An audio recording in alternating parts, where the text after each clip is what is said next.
Good morning, everyone, and thanks, Amanda and team, for having me. My name is Sheila Warren, and I'm in town from San Francisco, where I work at a place called the Center for the Fourth Industrial Revolution. This is the World Economic Forum's San Francisco outpost. And what we do at the center is we focus on policy interventions. So what are the frameworks within which we are deploying 4IR technologies like AI, blockchain, drones, et cetera?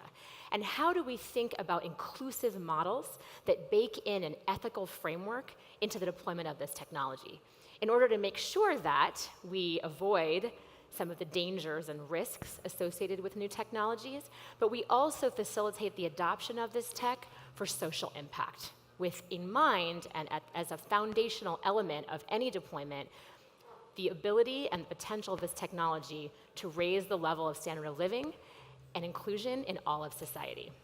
So blockchain is a foundational technology, as we know, and that has a couple of consequences. And one thing that's a consequence is that we are simultaneously building the protocol layer and the application layer.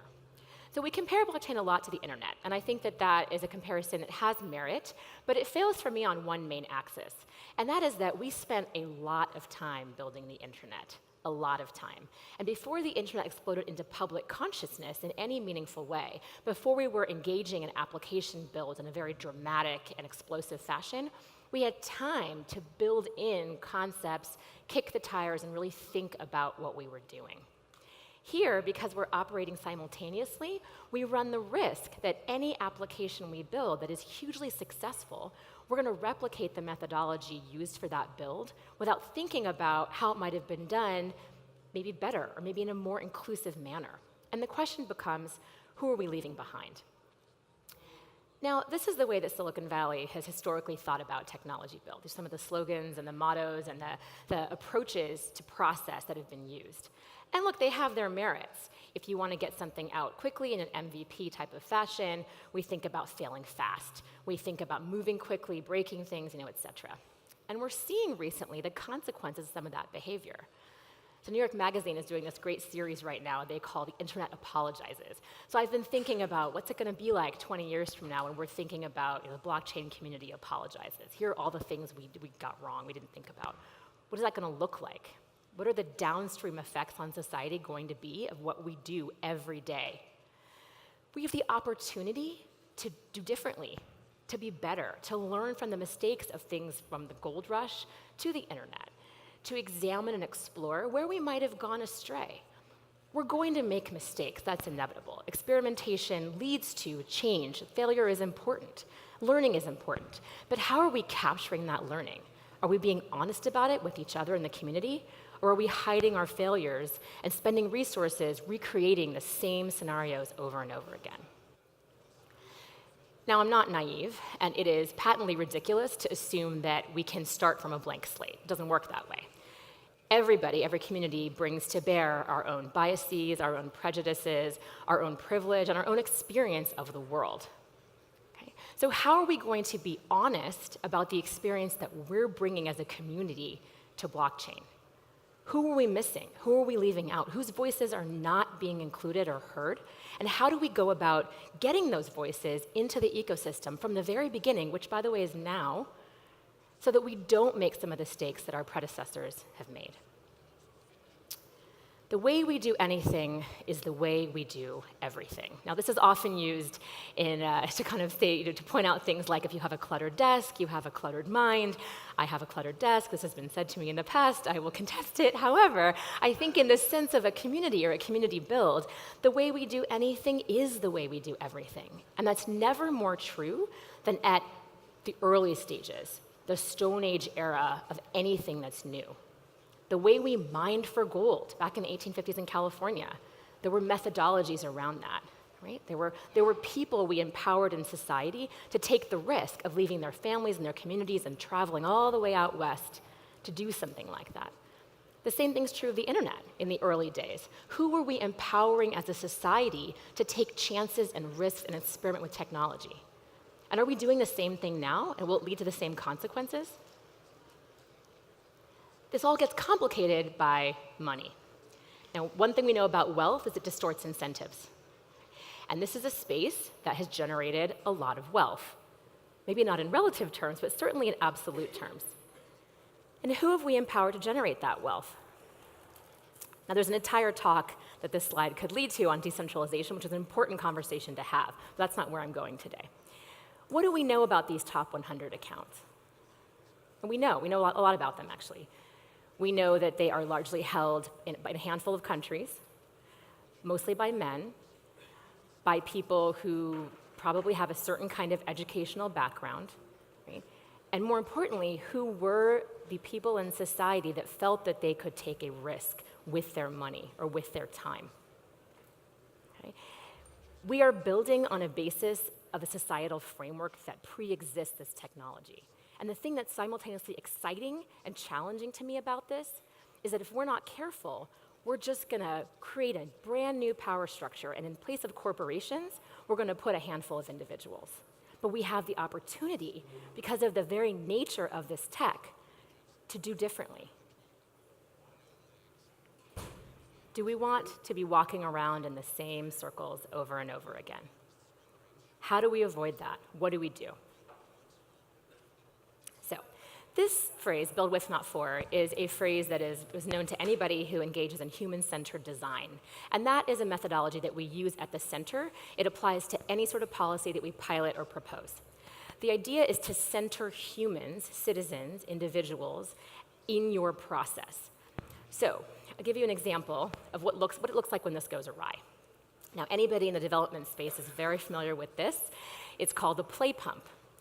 And what it is a merry-go-round. I have young children, and the merry-go-round is a very popular item. And what it was meant to do was to address the problem of access to clean water in certain villages in Africa, in this particular case. So what it does is, as children play and go around and around the merry-go-round, they're actually pumping water from the ground.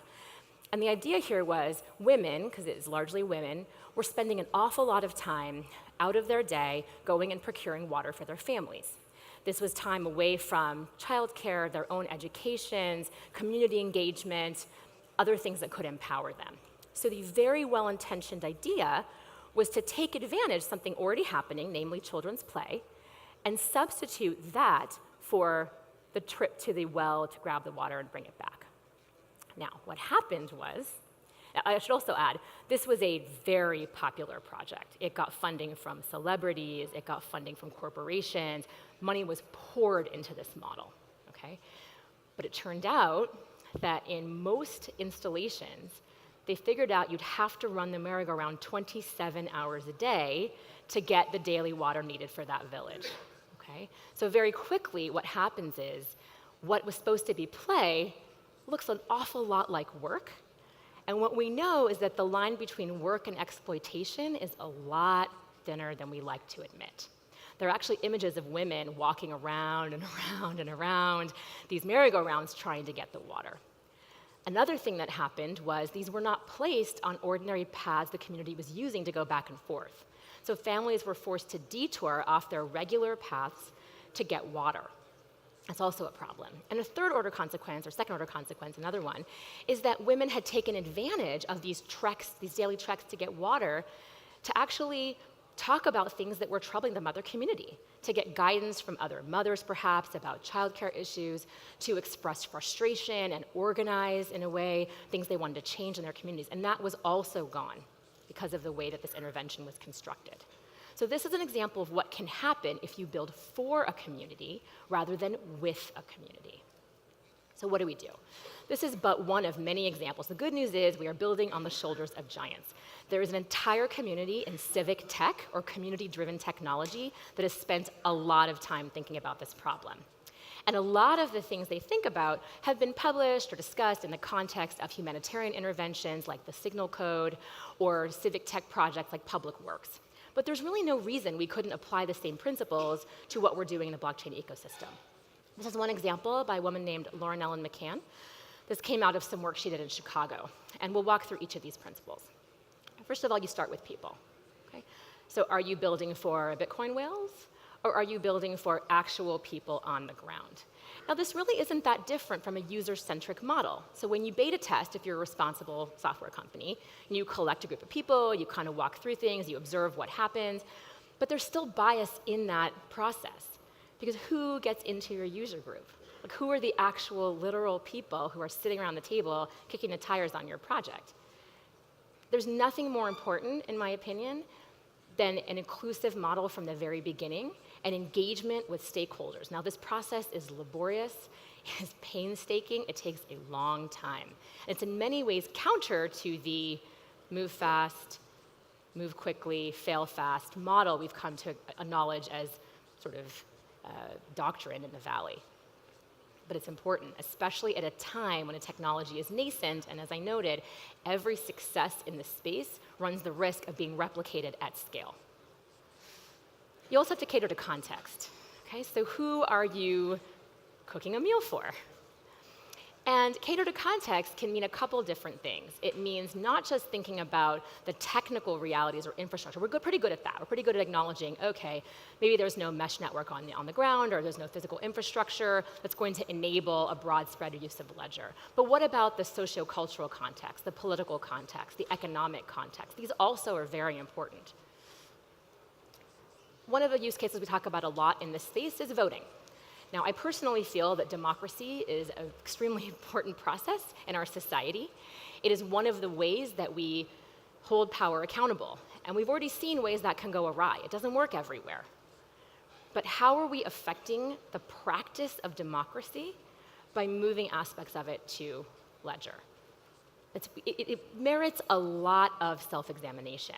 Oftentimes when we in the West think about an election, this is what we picture. Or maybe we picture something like this. So in India, you use a thumbprint. We worry a little about security and privacy of the voting, but it functions generally the same way. But this is also an election. And in many parts of the world, this is what people think about when they think about an election process. When they think about democracy, it's something that is about their lives. Like, their very physical security is at stake, not just the authenticity of their vote. Now, again, I'm not suggesting that we need to be building for all of these cases at the exact same time. But to the extent that we're not, we need to be very, very structured and honest and open about what the boundaries on our technology deployments are. Because, again, if you build something that works in one election, it runs the risk of being scaled to all kinds of elections that operate in a very different political and sociocultural context. Respond to need. Now, the forum published a couple of weeks ago a toolkit that was really aimed at people who know nothing about blockchain to help them do a very rapid initial assessment of whether or not it's the appropriate tool for the problem they're trying to solve. I often think about this like we're walking around, here we are, we're blockchain, hey problem, I'll solve you, I'll solve you, I'll solve you. It doesn't really work that way, right? My view is that this is not appropriate technology yet for every use. And in some cases, we're putting the cup on the fork when we really could be using a spoon. So let's be honest about that and think about the real need and the readiness of the technology, both from an infrastructure perspective, a protocol perspective, and a cultural perspective, before advocating blindly, or I would argue irresponsibly, for broad-scale deployment in every single scenario. This is a port. There's a lot of activity in ports right now, and I mention ports because I'll later walk you through a project we're doing at the forum. A lot of the activity here is about realization of efficiency, which is important. Reduction in fees does have an effect on the entire ecosystem. But this is also a port. So when we're designing a system that just focuses on digitization of paper and economic efficiency, let's think about what it means if those economic gains are captured at a shareholder level by companies. And the protocol that we pick that might be absolutely correct for a bilateral company solution may lead to problems downstream when you're trying to use it to address something like trafficking. The security needs are very different in this scenario than in the previous one. Build for the best fit. So this, again, is your typical square peg, round hole. What is it you're really trying to do, and does the community you're building for really support the fit that you're proposing? And lastly, prove it. I put this proof up, but what I mean by this is you have to prove it again and again and again and again. And one of the core tenets of civic tech is the idea that you are consistently and perpetually accountable to the community in which you deploy an intervention. And that means that it is on you to demonstrate and prove that your model is still working, it has remained relevant, and that any downstream consequences have been contained or mitigated. So what did this look like in the play pump context? I bring up this example. Again, if this were 10 years ago, this thing would definitely have been memed. Jean Case, who was the funder who was behind the initial project here, did something really phenomenal, which is she publicly acknowledged the issues that were happening and designed a brand new intervention. So they went in, they did a build with, not for kind of process, met with the community, what exactly wasn't working, what exactly was the need. And what they did was promote and basically, fund running water in schools. Now, this was actually a brilliant intervention and one that is still working today, because the idea was you're incentivizing children and their parents to get them to schools, which has a lot of other externalities that are really important for society. You were also mitigating the need for mothers, because it was always mothers or moms, women, to have to go and get water in addition for their family, but for everybody else. So they could actually be trusting that their children were getting clean drinking water in school. So that was very helpful. And they were able to have off-sourced collection and distribute that among all the families and make the school a locus of civic engagement. Right? So this worked really, really well. And it was a result of a different design process, but also of an honesty and a reckoning that the foundation was willing to do publicly. I'll talk a little bit now about how we are putting these practices into reality at the center. So one project we're engaging in is we're calling it Blockchain for Ports. And what we're doing is we're not a proof of concept shop. We're not actually doing technical deployments. We are a policy shop. So what we're doing is basically pulling together all the stakeholders in a ports ecosystem. So everyone from labor unions, trade financing, the customs authorities, the ports themselves, shipping container companies, anti-trafficking advocates, et cetera. And we are deriving a set of principles that we think are very important when you think about the transformation of the entire ecosystem. So if we truly want to realize blockchain's potential, we're talking about upending existing systems that are quite entrenched. And that's not going to happen without someone thinking about the holistic view. So we're taking that holistic view. What we're doing is eventually downstream, we're going to map these principles to the stakeholders. So we say, okay, principle 5, you really need all end stakeholders to be involved in that principle. And any deployment that touches on that principle or incorporates it needs to take into account the views of this entire community. Whereas principle 7, you really only need stakeholders, 2, 4, and 5, right? So in addition to having a foundation for interoperability at the technical level, you're also creating a framework and a methodology for thinking about how all the different parts interact. Now, the point here is not that you'd have to roll out a deployment of Ledger all at once across the entire ecosystem. That's not realistic. But the idea is that you're mitigating the likelihood that a bilateral deployment is going to really, frankly, screw over a bunch of other stakeholders down the line because they weren't paying attention and talking to each other. And the idea is that this methodology we develop can be applied to other very complex systems like healthcare or democracy. We're also talking to the central banks about custody and key management. This is obviously a key issue, but we're doing this in a global way. So there's been a lot of activity by central banks in this space, as we all know. We've been following it. Some successes, some not so successes, some skepticism about this. But we are looking at a global view, like what is a principle around custody or key management that could apply equally to an emerging economy as it could to a very developed economy, taking into consideration the realities of the sociocultural context in those communities. Now, this is going to wind up, a fair criticism is it's going to wind up at an MVP for policy that is very, very foundational, and that's kind of the point, right? So how can you ensure and create a demand signal from these central banks that says we have to consider these key management and custody principles either in the tech rollout or in a policy that accompanies the tech rollout that enables perhaps a certain kind of society or a certain kind of banking system to realize the same benefit? And lastly, we're looking at a project on anti-corruption. So here we're thinking about not just a government, in this particular case in South America, that is really looking to create more credibility and trust in the public complaint log that is established in that society. And that's great. That's a pretty clear, in my opinion, use case for Ledger. But there's a lot of other things that follow on from that. How do you empower the media to effectively use that kind of list? How do you ensure that you don't just get the list trolled, right? You don't get a ton of junk data in there. How do you deal with what I call the garbage in, garbage forever problem that we have in Ledger? Like, how do you ensure that pre-work is done so that you're not just collecting junk data and giving it more validity than it deserves? So again, we're looking at these cross-cutting issues that the same work we do here will extend to things like union grievance logs or even sexual harassment complaints within companies. Because we're operating on that principled level, taking holistic views and looking at themes that cut across various industries and sectors.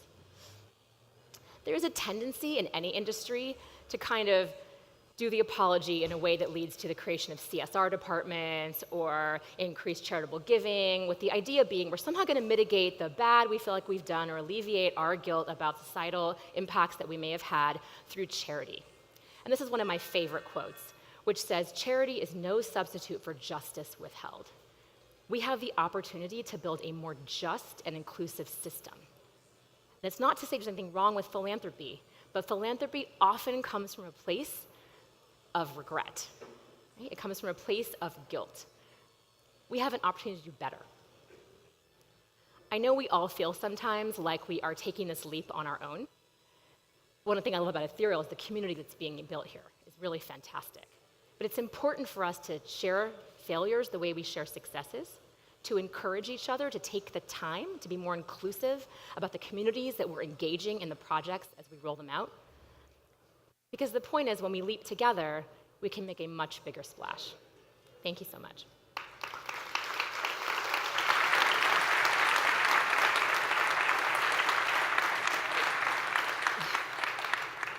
And I've been told we have time for a bit of Q&A, so I think there are mics throughout, and I'm happy to take some questions.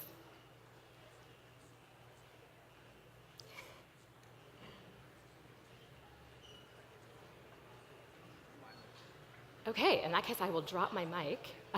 Oh, someone right here. Yes, thank you. Maybe we can get you to one of these mics.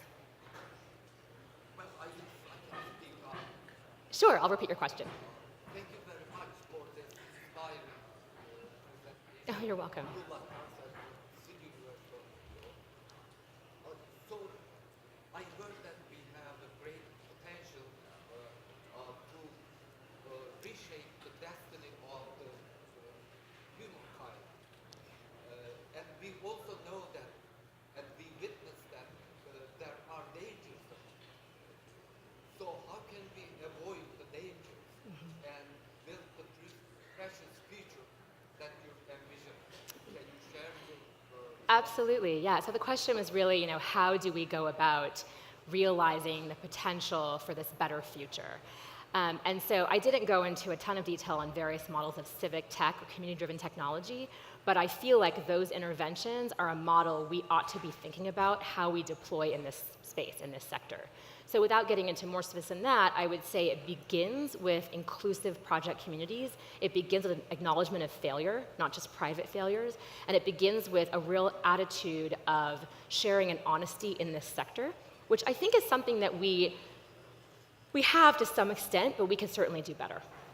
Yeah, so I'll leave it at that, and I'm happy to share more offline examples.